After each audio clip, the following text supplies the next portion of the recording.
thought for the day. There's a saint named Teresa of Avila, and she writes, "I have stepped from that region of me that did not love all the time." So part of what she's onto here is the fact that the secret to happiness is to love all the time, no matter what, is just to be loving, because that's where happiness is.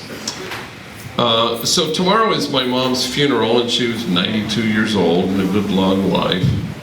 But when somebody dies, we're not just supposed to make sense of death, though we kind of do that a little bit. We're really meant to decide to repurpose our own living.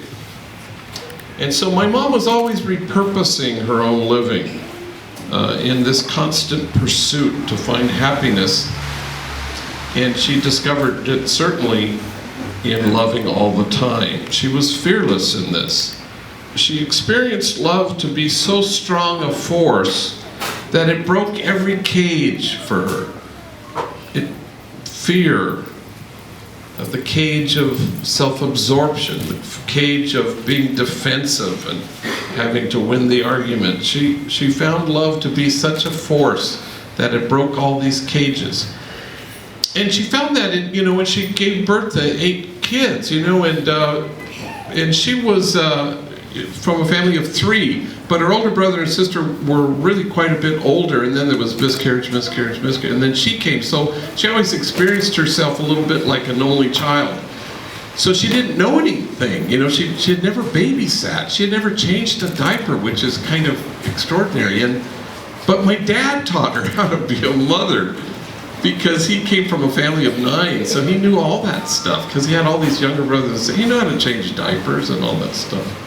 And she was always, so proud of her kids, and we would pile into a car, all 10 of us, and this is before they invented seat belts, and so it was my mom and dad and the littlest one in the middle, and then 4 in the middle seat, and 3 packed into the back. And she always loved being stopped at a red light, and always, inevitably, there was a guy across the way, and he was counting how many kids there were, and she'd always roll down the window. She goes, "Yes, they were all ours, yeah." And she'd always say, "We left 3 at home," which of course was a lie. And she'd always say, "They all look like the milkman," and that's because my dad worked at a dairy his whole damn life.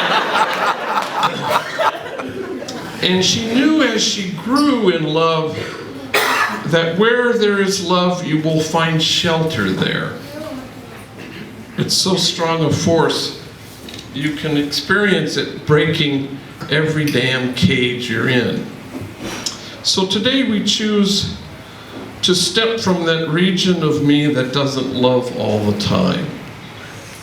So today we don't just try and make sense of death, but decide to repurpose our own living all over again, and to find our happiness, our true happiness, in loving all the time.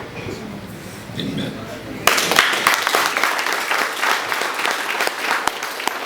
And lead us in prayer, Saronia.